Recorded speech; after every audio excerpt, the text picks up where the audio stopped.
Like, comment, and subscribe. Hey guys, what's going on? You're here with Benjamin Perrin. Today, I just want to say thank you all so much for 5,000 subscribers. I really do appreciate that a lot. You guys are amazing. And if you're new to the channel, be sure to leave a like, comment, and subscribe for more videos because I upload weekly and it's always voice impressions or music. Anyways, I wanted to do something a bit different. I want to teach you guys how to do voice impressions. I want to hold it off until I actually hit 5,000 subscribers though, before I start doing tutorials. So this video is the basics of voice impressions. Like, what do you need to do, techniques, all that sort of stuff. Alright, let's get into the video, guys. I just wanted to let you know I'll be teaching many different voice impressions. So if you guys want Rick and Morty, I'll do that one for you. Maybe like next week or the week after.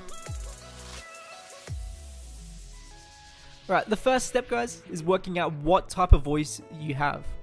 What's your vocal tone? If you don't understand all that stuff, you can always Google it. But anyways, do you have like a nasally voice? Like, it doesn't come from your nose when you talk. Hello? Oh, Peter. Like Lois Griffin, that's a nasally voice. Or is it twangy, which is, it's similar to nasality. Similar but different. That's what I can say with nasal. Or if you got a raspy voice. I'm sorry if this video is like, this is my first time explaining this sort of thing in a video. So I'm trying to do the best I can, guys, okay? Just stick with me. Alright, number 2 by Kermit Lee Frog.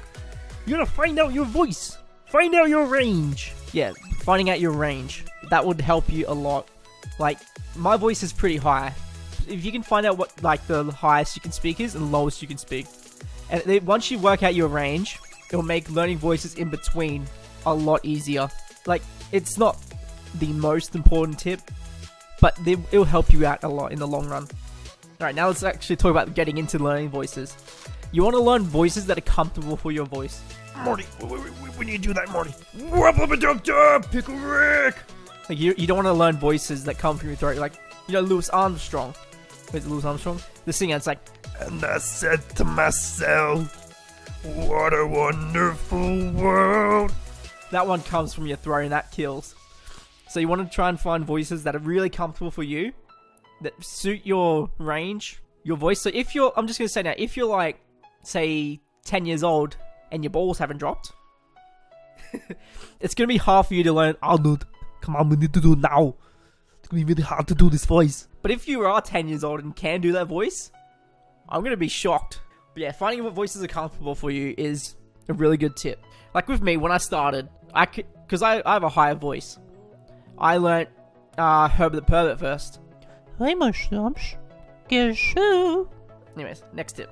You want to find, once you find out the voice you want to learn, you want to see what accent the voice is. Like, I'm just saying now, you Americans are lucky bastards because I have to learn the American accent. At the start, it was difficult. Because, could you imagine? Just Rick and Morty Australian. Because if you're doing voices in your own accent, but they're in a different accent, it's going to sound really weird, really funny. Like, I'll do Morty in my accent, Australian. Oh, hey guys, what's going on? It's me, Morty Smith. Oh man, Rick, what's going on? It's Morty from Bushworld. Morty! Okay. Oh, bloody hell, Rick. Why are we doing that? And if I do it normal, it's like, oh yeah, hey guys, what's going on? Yeah, it's me, Morty Smith. Oh man, oh jeez, oh man, oh. I don't know what that last part was. But yeah, find out what accents the voice are. Like if you want to let Arnold, he does a Hungarian accent. Stephen Hawking, robot. Now that you've found out what voice you want to do, the vocal tone, the pitch, and what accent the voice is, you want to start learning the voice properly. So all you got to do is find a line that they say. What do they love to say in their thing? Yeah, just YouTube. What lines do they say? Or watch their movies. Watch the TV shows. Just over and over again. You're going to keep watching it until you butcher it for yourself. And you never want to see them ever again. Honestly. I'm just kidding. Rick and Morty's. I could never, like, not watch that. I've seen it way too many times. But, yeah. Find the lines. Then you got to re-record yourself. Play it back. And then fix up the changes. Make some changes to the voice. And keep it going. And then after, like, a couple of days, you'll start to notice a difference. Or maybe a bit longer because it's only just starting out. But yeah. That's pretty much the basics of learning voices. And then once you're starting to learn the voices and started like recording yourself and play it back, try and get into the acting of the voice. Watch the voice actors, see what they do for the voice. It's like Peter Griffin, you gotta like put your face to the side, and it sounds a bit retarded, I know. But this is me just talking normally and doing this voice. And you can already hear like kind of like the Peter Griffin tone, except I'm Aussie. And I just tried to pitch. Like, alright, you bastard. And just find out what they say, what they do, what they sound like, blah blah blah blah blah. That's pretty much the basics of doing voice impressions. I hope I made that easy enough to understand. Next voice impression series video, I'll teach you Rick and Morty. That's gonna be fun, because I've never taught a voice impression before, but we'll see how that goes. Alright guys, have a good one.